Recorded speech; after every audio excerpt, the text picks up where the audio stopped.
ایک طرف BLA جیسے گروہ ہیں، طالبان جیسے خوارج پاکستان کے خلاف برسر پیکار ہیں، دوسری طرف سوشل میڈیا پہ منفی پروپیگنڈے کی جنگ ہے، جس کا آج DGSPR نے اپنی پریس کانفرنس میں بڑی تفصیل سے ذکر کیا، اور وزیر اعلیٰ بلوچستان سرفراز بگٹی صاحب نے بھی اس حوالے سے بڑی ڈیٹیل میں گفتگو کی۔ میرے ساتھ موجود ہیں BNP منگل کے سینئر رہنما ثناء اللہ بلوچ صاحب، بہت شکریہ آپ نے ہمیں وقت دیا۔ بریگیڈیئر ریٹائرڈ فاروق حمید صاحب ہمارے ساتھ موجود ہیں، دفاعی تجزیہ کار ہیں، اور پروگرام کے آخری حصے میں جنرل عبدالقیوم صاحب ہمارے ساتھ موجود ہوں گے، پاکستان مسلم لیگ نواز کے سینئر رہنما ہیں۔ ثناء اللہ صاحب، آپ سے ہی میں گفتگو کا آغاز کرتی ہوں۔ دو جو بنیادی سوال میں آپ سے پوچھنا چاہتی ہوں۔ احساس محرومی ایک ایسی ٹرمینالوجی ہے جو ہم نے ظاہر ہے مجھے بھی 20 سال سے زائد ہو گیا صحافت کرتے ہوئے، اور ہمیشہ جب ہم آپ سے بات کرتے رہے ہیں تو کم و بیش اسی اصطلاح کو استعمال کرتے ہوئے بلوچستان کے مسئلے کو دیکھنے کی کوشش ہوتی رہی ہے۔ آج سرفراز بگٹی صاحب کہتے ہیں کہ یہ ترقی تو نہیں مانگ رہے، ان کا احساس محرومی سے کوئی تعلق نہیں ہے، یہ تو دہشت گرد ہیں، ان کو خالصتاً دہشت گرد کے طور پر دیکھا جانا چاہیے۔ اس پہ آپ کا کیا موقف ہے؟ Thank you Tanzeela. سب سے پہلے میں شروع کرتا ہوں، آپ نے محترم خواجہ آصف صاحب کی جو یہ سول سرچنگ جو ان کی باتیں کی، جس میں انہوں نے تقریباً تسلیم بھی کر لیا کہ جو بلوچستان کے بنیادی حقوق ہیں وہ بلوچستان کے لوگوں کو ملنے چاہیے۔ 20 25 30 40 50، اب وہ خود بھی ان کو اندازہ نہیں ہے کتنے سالوں سے، بلکہ 70 سالوں سے 75 سالوں سے 1948 سے بلکہ 1947 سے یہ ساری پیچھے کتابیں پڑھی ہیں، جو تقریباً آپ کے سب سے زیادہ پنجاب پاکستان کے مختلف مورخین نے لکھے ہوئے ہیں، جس میں محمد علی جناح صاحب نے، لیاقت علی خان صاحب نے، اس کے بعد اسکندر مرزا صاحب نے، ایوب خان صاحب نے، پھر اس کے بعد ذوالفقار علی بھٹو صاحب نے، جنرل ضیاء الحق صاحب نے مختلف کیبنٹس میں بتدریج لوگوں کے ساتھ وعدے کیے۔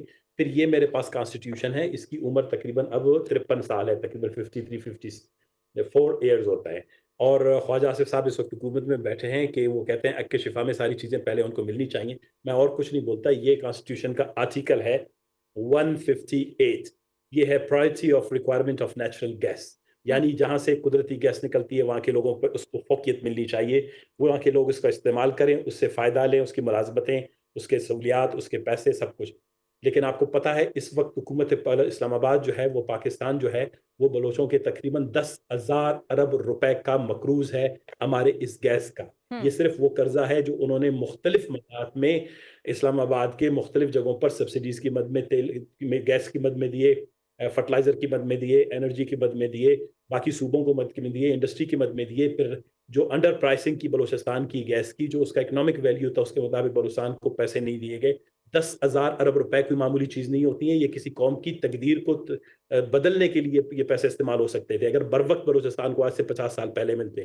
اگر 50 سال پہلے بلوچستان کو گیس ملتی تو بلوچستان کے آج تک تقریباً آدھے بلوچستان میں تو ساری صنعتیں لگ چکی ہوتی۔ صنعت کس چیز سے لگتا ہے؟ ہم کوئی آواز سے غبارے تو نہیں بڑھتے کہ منہ سے تو نہیں بڑھتے، صنعتیں گیس سے چلتی ہیں، صنعتیں بجلی سے چلتی ہیں، صنعتیں سڑکوں سے چلتی ہیں۔ لیکن ثناء صاحب، کیا یہ جو پیسے نہیں سنیں، جو پیسے نہیں ملے صوبے کو، ظاہر ہے سندھ کے بھی مسائل ہیں وفاق کے ساتھ، اور خیبر پختونخوا کے بھی مسائل ہیں، بنیادی طور پر یہ محرومی ہے، اس کا اکنالجمنٹ خود حکومتی وزراء کر رہے ہیں، آپ لوگ ہمیشہ سے یہ بات کہتے رہے ہیں، ہم لوگ یہ کہتے رہے ہیں کہ بنیادی حقوق ملنے چاہیے، لیکن ایسے میں کیا BLA جیسے گروہوں کو جگہ ملی؟ کوئی BLA let's talk substantive objective, Balochistan کے مسئلے کو سمجھیں۔ یہ جو جتنی فرسٹریشن ہے بلوچستان میں، اس ملک کو ریاستیں قاعدے قانون کے تحت چلتے ہیں۔ آپ بھی کہتے ہیں نا کہ لوگ قاعدے اور قانون کے تحت مانگے۔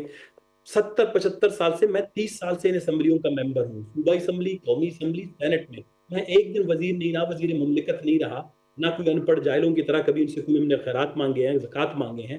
ہم یہ کہتے ہیں یہ اس ریاست کو، اس حکومت کو اس کتاب کے تحت چلائیں گے، پھر ہم اپنے بچوں کے سنبھالیں گے۔ ایک بات میں اس پہ اضافہ کروں، دیکھیں اگر آپ بلوچستان میں اس بک اگر ہم کانسٹیٹیوشن کے تحت چلتے، آج بلوچستان کا نوجوان اس نہج تک نہیں پہنچتا۔ ہم نے یہ پہنچنا ہے کہ جس کے جو ہمارا اس وقت مسئلہ ہے اس کی وجوہات کیا ہیں۔ سرفراز صاحب، میں وجوہات کی طرف جاؤں گی، میں آپ سے حل بھی پوچھوں گی۔ مجھے بریگیڈیئر صاحب کو پہلا ایک جو ابتدائی ان کا کامنٹ ہے وہ لینے دیجئے۔ بریگیڈیئر صاحب، ظاہر ہے ہر جگہ کی ڈائنامکس مختلف ہے، جغرافیائی لحاظ سے بھی بلوچستان ایک بڑی مشکل ٹرین پہ مبنی ایک علاقہ ہے، میں اس کا کمپیریزن شاید اپنے پنجاب کے علاقوں سے نہیں کر سکتی، لیکن بہت سارے ایسے علاقے ہیں جہاں پہ احساس محرومی ہے، جہاں پہ ترقی نہیں ہے، جہاں پہ سڑکیں نہیں ہیں، جہاں پہ بنیادی سہولیات نہیں ہیں، لیکن وہاں پہ جو احتجاج ہے وہاں پہ جو ریاست سے مطالبات کا طریقہ کار ہے وہ اور ہے. اور ڈی جی آئی اسپیار کی آج آپ نے گفتگو سنی. سرفراز بگٹی صاحب ابھی اس پریس کانفرنس میں موجود تھے جو وزیر اعلیٰ ہیں, اور وہ کہتے ہیں کہ احساس محرومی اور بلوچ جو آپ کہتے ہیں نا ناراض بلوچ رہنما, یہ میڈیا کی ٹرمنالوجیز ہیں. دہشت گردی صرف دہشت گردی ہی سمجھی جانی چاہیے. بسم اللہ الرحمن الرحیم. بہت شکریہ. دیکھیں میں یہ سمجھتا ہوں کہ یہ بلوچستان کا جو معاملہ ہے, میں تو کتنی دہائیوں سے مائکرو اس کی اسکروٹنی کر رہا ہوں کہ میرا خود بلوچستان کلاب سے میرے انسیسٹرز کا تعلق ہے, تو probably that is the reason کہ میرا بڑا انٹرسٹ ہمیشہ رہا ہے بلوچستان میں for the last so many decades. بات یہ ہے کہ اس میں احساس محرومی بالکل ایک فیکٹر ہے, اس میں کوئی شک والی بات نہیں ہے جناب.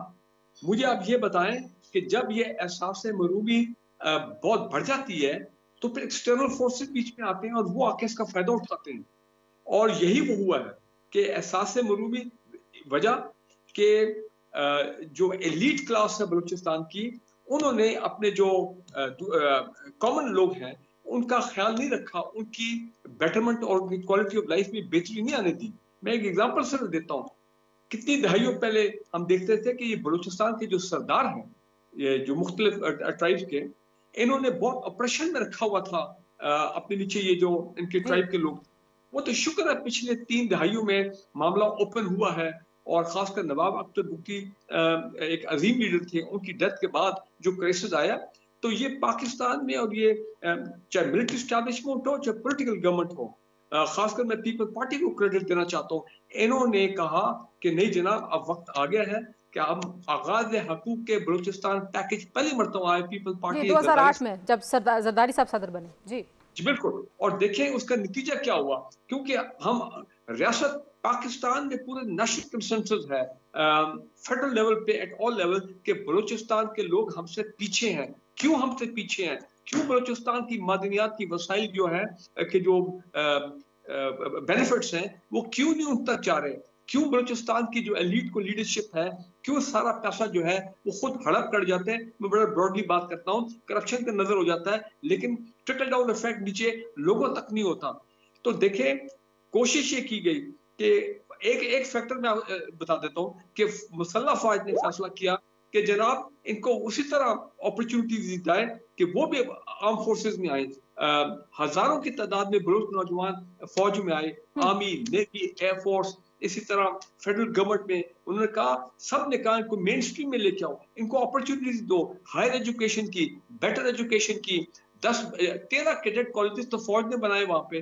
فرنٹیر کور کا اپنا ایجوکیشن نیٹ ورک, آرمی کا اپنا education network, vocational training. پھر آ گیا سی پیک, اور سی پیک جب آیا تو ظاہری بات ہے, اور پھر ریکوڈیک شروع ہو گیا, سینڈک کا مادی وسائل کا معاملہ شروع ہو گیا چائنیز کے ساتھ. تو یقیناً لوگوں تک یہ بات تو گئی ہے نا بلوچستان کے عوام کی کہ جناب اتنا کچھ ذخیرہ ہے سونے کا, کاپر کا اور آئل اینڈ گیس, تو ہمیں کیا مل رہا ہے؟ ہماری حالت کیوں یہ خراب ہے؟ ہم کیوں غربت میں پھنسے ہوئے؟ اچھا اس کو حل کیسے کریں؟ میں اس پہ آپ دونوں سے کیونکہ تفصیل سے جواب سننا چاہتی ہوں. بریک کا کہا جا رہا ہے, ایک بریک لیتے ہیں, میں واپس آتی ہوں جی. اور دونوں کیونکہ بڑے لوگ ہیں جو بلوچستان کی ڈائنامکس کو, اس کی زمینی حقائق کو سمجھتے ہیں, جانتے ہیں, ان سے حل بھی پوچھیں گے کہ کیا اے پی سی بلا لینا ایک حل ہے؟ کیا نیشنل کنسنسس نہیں ہو سکا آج تک, اگر تو اب 2-4 دنوں میں کیسے ہو پائے گا؟ کچھ بریک کے بعد بات کرتے ہیں, ہمارے ساتھ رہیے.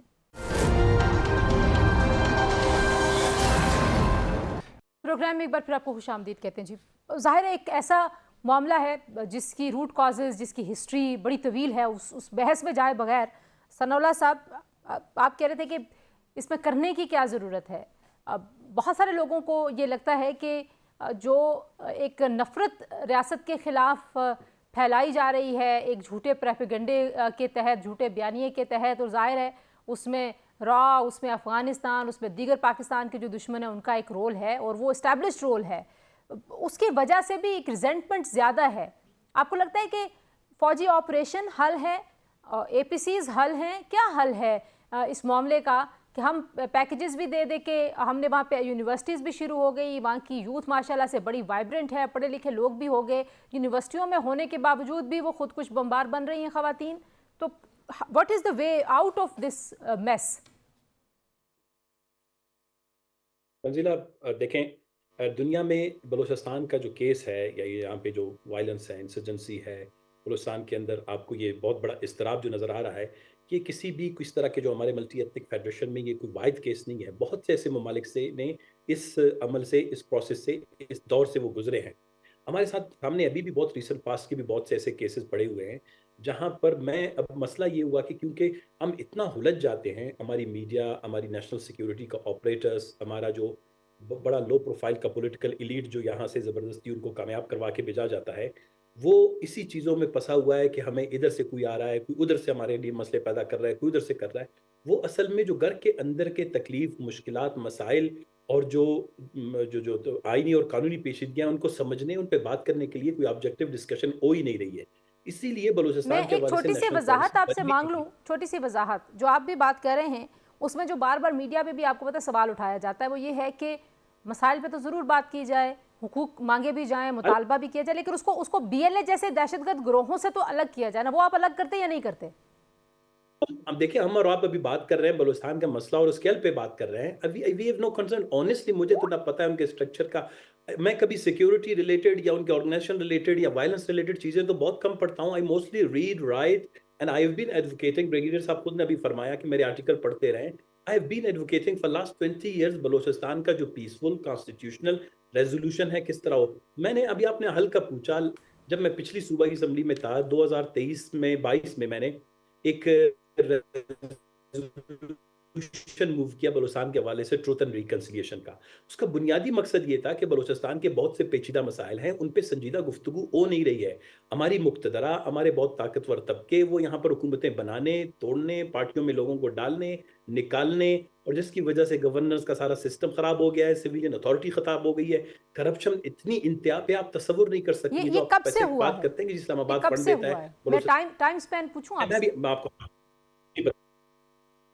ٹائم اسپین میں ابھی آپ کو بتا رہا ہوں۔ یہ موسٹلی ہوا ہے 1973 کے بعد، جب بلوچستان میں 1973 کی انسرجنسی ہوئی، جب بلوچ جو بڑی معتبر قیادت تھی، جو بڑی اچھی شستہ اردو اور انگریزی بولتے تھے، نواب اکبر خان بگٹی، خیر بخش خان مری، سردار عطا اللہ منگل کی صورت میں جو اسلام آباد والوں کو پسند نہیں تھے، اس کے بعد 77 کے بعد سے یہ فیصلہ ہوا کہ بلوچستان میں بلوچ عوام کو جو رائٹ ٹو رول ہے، جس میں وہ رائٹ ٹو اپنا ووٹ دینے کا ہے، وہ دیا نہیں جائے گا۔ ہم اپنی مرضی سے لوگ بٹھائیں گے۔ 85 کی اسمبلی بنی، آپ کی ساری اسمبلیاں بنی ہیں، یہ جو ہم 2-4 لوگ سلپ کر کے آ جاتے ہیں، ہم اپوزیشن میں وقت گزارتے ہیں۔ We never had chance to govern Balochistan. Sardar Akhtar Mengal نے 12 مہینے گزارے، ان کے والد نے 9 مہینے گزارے، وہ بھی جب پاکستان کے پاس 1 روپیہ پیسہ نہیں تھا، جب 1988 کا دھماکہ ہوا، ایٹمی دھماکہ ہوا۔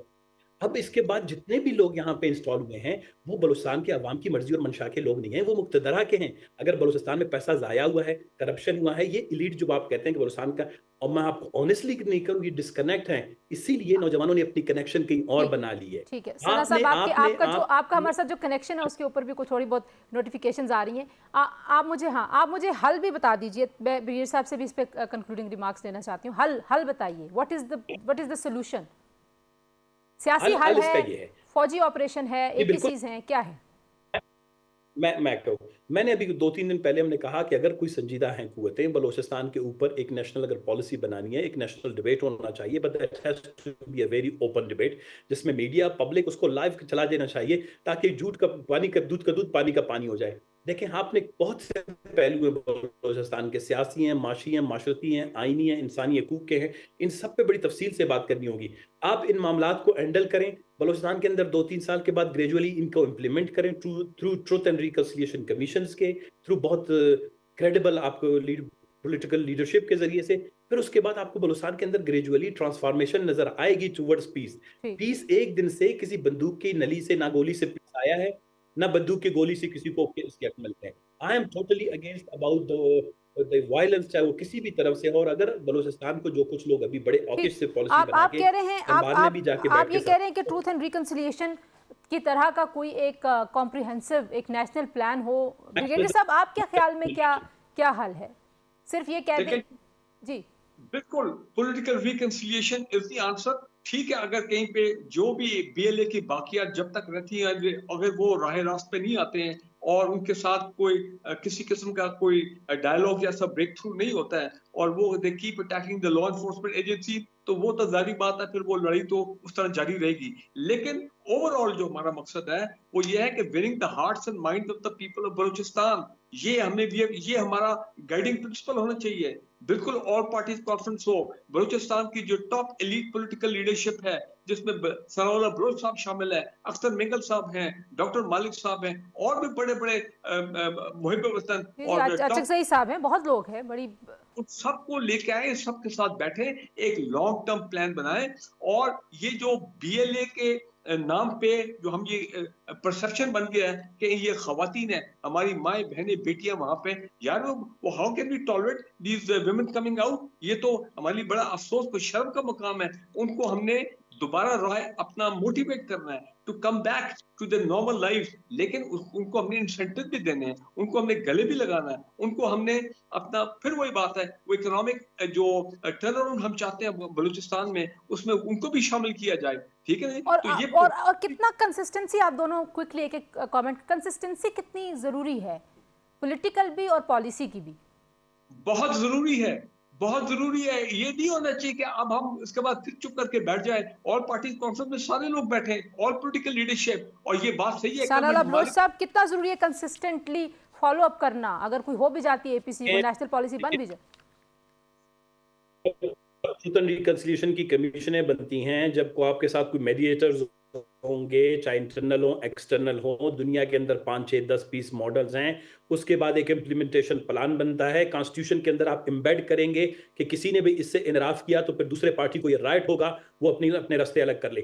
دیکھیں there should be some kind of very strong guarantees. Consistency یہ ہے کہ دیکھیں ہمارے یہاں اسٹیبلشمنٹ 3 سال کے لیے آتی ہے, چیف بنتے ہیں اور کوئی اپنی پالیسی لے آتا ہے. There should be a very clear cut Balochistan economic policy, long term 30-40 years. ٹھیک ہے, آپ کہہ رہے ہیں کہ لانگ ٹرم پالیسی ہونی چاہیے, اور اس میں ظاہر ہے وہ شارٹ ٹرم جو پالیسی اور چینج آف سے بھی بلوچستان کے مسئلے جو ہیں وہ مزید الجھ جاتے ہیں. ثناء اللہ بلوچ صاحب اور برگیڈیئر فاروق حمید صاحب کی گفتگو آپ نے سنی. بریک کے بعد واپس آئیں گے. جنرل ریٹائرڈ عبدالقیوم صاحب ہمارے ساتھ موجود ہوں گے. Stay tuned.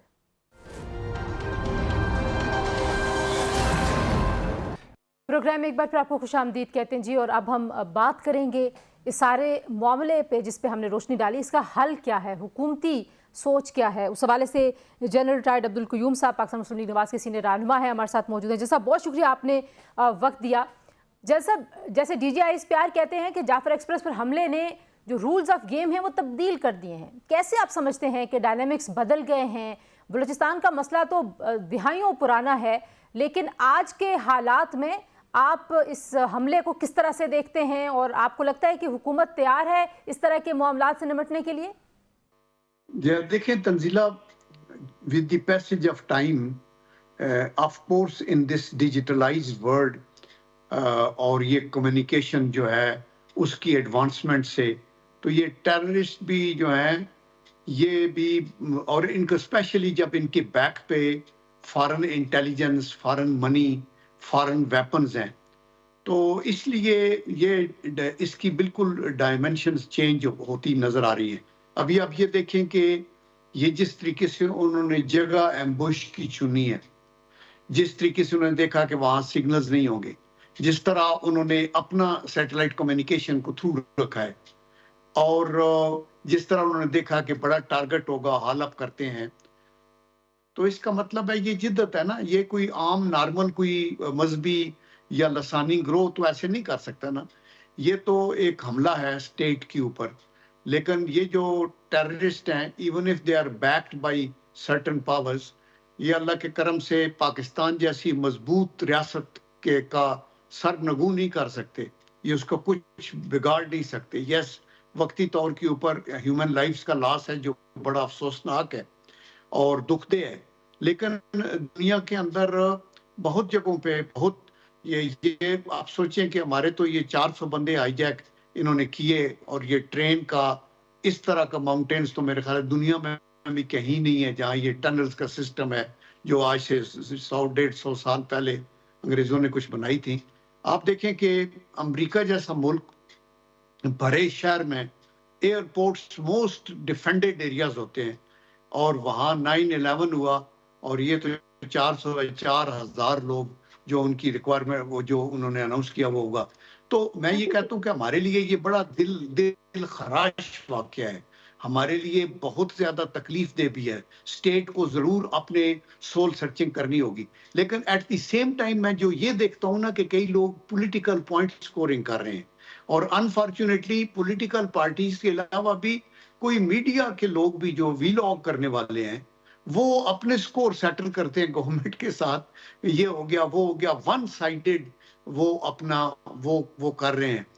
آپ نے ایک لفظ استعمال کیا ہے سول سرچنگ کا, میں وہ نیریٹو کی طرف بھی آؤں گی, لیکن سول سرچنگ پہ خواجہ آصف صاحب نے کل شاہ زیب خانزادہ صاحب کے پروگرام میں بات کی, وہ میں نے اپنے پروگرام کے ابتدائیے میں چلائی بھی ہے, کہ آپ کو بیٹھ کے بلوچ جو قوم ہے وہاں کے جو نوجوان ان سے بات کرنا ہوگی, وہاں کے وسائل کا سب سے پہلا جو حق ہے اور فائدہ ہے وہ وہاں کے عام لوگوں کو جانا چاہیے, تو یہ محرومی کا مسئلہ حل ہوگا.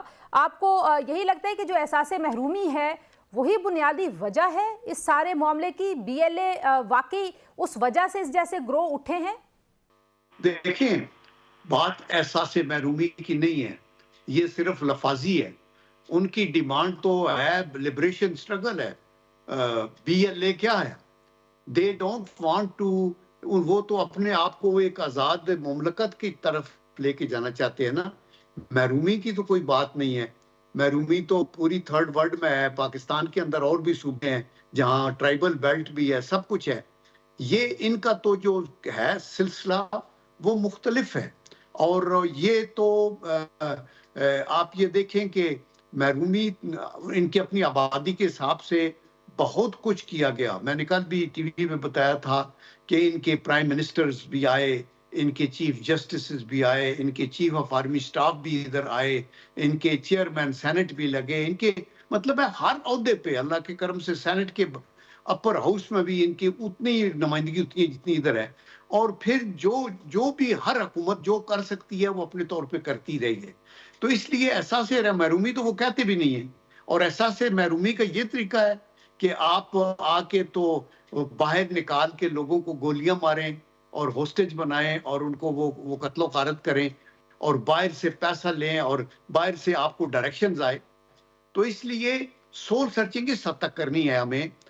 نمبر 1 کہ ہماری انٹیلیجنس ریسورسز کو ہمیں بیف اپ کرنا ہوگا, کینیٹک فورس کو, ہماری گورننس کو, جہاں لیویز ہیں, جہاں آپ کی پیراملٹری فورسز ہیں, جہاں پولیس ہے, جہاں آپ نے الیکشنز کرانے ہیں ڈاؤن ٹو لوکل باڈیز تاکہ لوگوں کو امپاور کیا جائے, اور جہاں آپ نے سفارتکاری کرنی ہے کہ بین الاقوامی سطح کے اوپر ہائی لائٹ کیا جائے کہ اس کے پیچھے این ڈی ایس بھی ہے اور را بھی ہے, اور اس کے ہمارے پاس یہ ثبوت بھی ہیں, اور ان کے بندے تو کلبھوشن یادیو وغیرہ پکڑے گئے تھے نا بلوچستان کے اندر. اور in addition to that politically engage کرنا ہے ود ان دی کنٹری بھی, اور افغانستان کے ساتھ بھی چینل سے بھی کرنا ہے. یہ چیزیں ہیں جو ہمیں کرنی ہیں. لیکن اس مشکل وقت میں تنزیلہ یہ دکھ دہ بات ہے کہ ہمارے لوگ کچھ اپنا ٹرمپٹ بجاتے ہیں. وہ ایک ویسٹرن مفکر ہے نا, اس نے کہا تھا کہ it is not what happens to you that really matters, but how you behave while it is happening. تو انہوں نے کہا اردو میں یہی ہے کہ یہ آپ کے ساتھ جو ہوتا ہے, جو تکلیف میں آپ آتے ہیں, اس کی اہمیت ہے, لیکن اس سے بھی زیادہ اہمیت اس کی ہے کہ جب آپ چیلنج فیس کرتے ہیں تو اس وقت آپ کا بیہیویئر کیا ہے. ہم اپنے ایک دوسرے کے دستوں گریبان ہو کے اس کو کرنے کے لیے, میں ویلاگ سن رہا ہوتا ہوں, پولیٹیکل پوائنٹ سکورنگ ہوتی ہے, ادھر ہے ادھر ہے, تو مطلب ہے کہ اس طرح کی وارداتیں, ٹرینیں بھی ہائی جیک ہوئی ہیں, ہالینڈ میں بھی ہوئی تھی, چائنا بھی ہوئی تھی, انڈیا کے اندر بھی ہوئی تھی, جہاز بھی ہائی جیک ہوئے ہیں, شپس بھی ہائی جیک ہوئے ہیں, بہت سے مسائل. آپ کو یاد ہوگا کہ بیروت میں ایک دفعہ ٹیررزم کے اس حملے میں 200 امریکن جو ہے وہ ہلاک ہو گئے تھے. اب کریں کیا؟ شہباز شریف صاحب بھی اے پی سی کی بات کریں, جن صاحب پی ٹی آئی بھی کر رہی ہے. آپ کو لگتا ہے کہ ایک بار پھر ایک نیشنل کنسنسس کی ضرورت ہے کیا؟ ہر حادثے کے بعد, ہر واقعے کے بعد ہمیں ایک نئے سرے سے نیشنل کنسنسس کرنا چاہیے. اور جیسے میں بار بار کہہ رہی ہوں کہ ایک پرانا مسئلہ ہے, کئی اسپیشل پیکیجز بلوچستان کو دیے جاتے رہے, لیکن جو آپ کا روٹ کاز تھا شاید اس کو ایڈریس نہیں کیا گیا. دیکھیے, انفارچونیٹلی ابھی تو ملک کے اندر جو ایکیوٹ پولیٹیکل پولرائزیشن ہے وہ تو اس نے حدود کراس کی ہوئی ہے نا، ورنہ تو پارلیمنٹس کے اندر آپ کے ورکنگ ریلیشن شپ ہوتے ہیں اور کئی ایشوز کے اوپر آپ اکٹھے بیٹھتے ہیں اور قراردادیں منظور کرتے ہیں. مثلاً آپ کشمیر کے اوپر ہم ایک ہو کے بولتے ہیں، مثلاً نیوکلیئر ڈیٹرنس کے اوپر ہم ایک ہیں، مثلاً سی پیک ٹیررزم کے اوپر بھی ہمیں بالکل ایک ہونا چاہیے. لیکن اس کے اندر بھی دیکھیں ڈیفرنٹ ویو پوائنٹ ہیں. کوئی لوگ کہہ پشاور میں طالبان کے دفتر کھولنے کی بات ہو رہی تھی، کچھ لوگوں نے ان کو کہا یہ وہ maybe they might have said this in good faith thinking کہ یہ ایسے ہوگا. لیکن یہ آپ کی ایک قسم کی پولیٹیکل جو بلوغت ہے وہ اس کا بھی امتحان ہوتا ہے نا کہ ہونا کیا ہے، یہ لوگ کون ہیں، کیا یہ حقوق مانگ رہے ہیں یا ریاست کے اوپر حملہ ہیں. تو یہ لوگ تو ان کو تو obviously آپ کو ایک کائنیٹک فورس کے ساتھ تو ان کا مقابلہ کرنا ہے. جب آپ کے اوپر یہ اٹیک کرتے ہیں یا کرنے والے ہوں تو even then you are authorized اپنے ڈیفenس کے اندر کہ آپ ان کا قتل کما کریں. لیکن in addition to that it is more important کہ لوگوں کے ہارٹس اینڈ مائنڈز ون کیے جائیں اور آپ بیانڈ کائنیٹک فورس آپ کو ڈپلومیٹک جو راستہ ہے بین الاقوامی سطح پہ یہ ہائی لائٹ کیا جائے کہ یہ اس طرح لوگوں کو کولڈ بلڈڈ مرڈر یہ کر رہے ہیں. یہ پاکستان ہے، پورا اسلام آباد ہر صوبے کے لوگوں سے بھرا ہوا ہے. تو اگر کوئی پنجابی جا کے بلوچستان میں یا کے پی میں یا ٹرائبل بیلٹ کے اندر جو پہلے ہوتی تھی وہاں کام کرتا ہے تو وہ اس کے لیے جگہ وہاں نہیں ہے. اور ان لوگوں کے لیے ہم تو افغانستان کے بھی 30 سے 40 لاکھ لوگ آج بھی ہمارے سندھ میں بیٹھے ہیں اور ہم انہیں لک آفٹر کر رہے ہیں. کچھ ریگولر ہیں، کچھ ارریگولر ہیں جو کہ غیر قانونی طور پہ ادھر آئے ہوئے ہیں. تو میرا مطلب ہے کہ پاکستان تو اپنے طور پہ سب کچھ کر رہا ہے، لیکن سول سرچنگ والی جو میں نے بات کی ہے وہ ضرور کرنی ہے اور یہ دیکھنا ہے کہ کہاں ہم اس چیز کو انٹرنلی ریپیئر کر سکتے ہیں. آپ نے بھی بیانیے کا ذکر کیا، آپ نے سوشل میڈیا کا ذکر کیا. آج انفارمیشن کی ایج میں جس طرح سے بی ایل اے نوجوانوں کو ورگلا رہی ہے، سوشل میڈیا پہ جتنی نفرت ہے، جتنی پینیٹریشن ہو گئی ہے اس بیانیے کی، جتنی تقسیم ہے، اس کو انڈو کرنا ظاہر ہے سب سے بڑا چیلنج نظر آتا ہے. فوجی آپریشن آپ کو لگتا ہے کہ واحد حل ہے بلوچستان میں امن لانے کے لیے؟ اور جو دیگر علاقوں میں ہم نے دیکھا کہ یکے بعد دیگرے کئی اس طرح کے حملے ان حالیہ دنوں میں ہو رہے ہیں، یہ جو بیانیہ ہے اس کو انڈو کرنے کے لیے کیا کرنا چاہیے؟ دیکھیں نا اس کو انڈو کرنے کا تنزیلہ یہی طریقہ ہے نا کہ ہمیں اپنے گریبان میں جھانک کے یہ دیکھنا ہوگا کہ یہ پاکستان کا ملک ہے تو ہماری سیاست ہے، ہمارے ادارے ہیں، ہماری آزادی ہے. اگر یہ اس کو ہم اندر سے توڑنے کی کوشش کریں گے تو پھر کیا ہوگا؟ صرف ایک موٹیویشنل ٹاکس بھی ہیں، پلس یہ پولیٹیکل لیڈرز سر جوڑ کے بیٹھے اور یہ سوچیں. آپ دیکھیں نا نواز شریف صاحب نے بھی اکٹھا کیا تھا نا سب کو. آپ نے وہ نیشنل ایکشن پلان کیسے بنا تھا؟ کیا عمران خان صاحب دلی سے آئے تھے؟ وہ تو وہاں جا کے بھی انہوں نے ہاتھ نہیں ملایا تھا، وہ دور بیٹھے تھے. آرمی کی لیڈرشپ تھی، پھر اس کا فالو اپ ہوا. اور فالو اپ کیا ہوا؟ ایپیکس کمیٹیز کی میٹنگز ہوئی، ہر صوبے میں پرائم منسٹر خود جا کے چیئر کرتے رہے اور وہاں governor, chief minister, corps commander, D G rangers, I G police, chief secretary, سارے all those who mattered work together اور آپ کو سٹال کیا. اور آرمی نے اپنی قربانیاں دی، کومنگ کی، فزیکل آپریشنز ہوئے اور ان کا کلا کام ہوا. آپ نے دیکھا نا کہ حکیم اللہ مسعود، بیت اللہ مسعود، وہ تو دندناتے پھرتے تھے ادھر سے لوگوں کو تو دہشت گرد تو مارگلہ کی پہاڑیوں پہ بھی آ گئے ہیں اور موٹر وے کو ڈومینیٹ کر رہے ہیں. تو سب ختم ہوا تھا. لیکن بحیثیت قوم آپ کو اکٹھا بیٹھنا پڑے گا اور اسی کی ہم اپیل کر سکتے ہیں اپنے سارے بھائیوں کے ساتھ کہ یہ حکومتیں تو آتی جاتی رہتی ہیں، ریاست کو بچانا ہے اپنی پوسٹیرٹی کے لیے، اپنے بچوں کے لیے اور ان کے بچوں کے لیے. بہت شکریہ جنرل ریٹائرڈ عبدالقیوم صاحب کی گفتگو آپ نے سنی جی. آج سے پروگرام کے لیے اتنا ہی. اگلے پروگرام میں دوبارہ ملاقات ہوگی. اپنا بہت سارا خیال رکھیے. اللہ حافظ.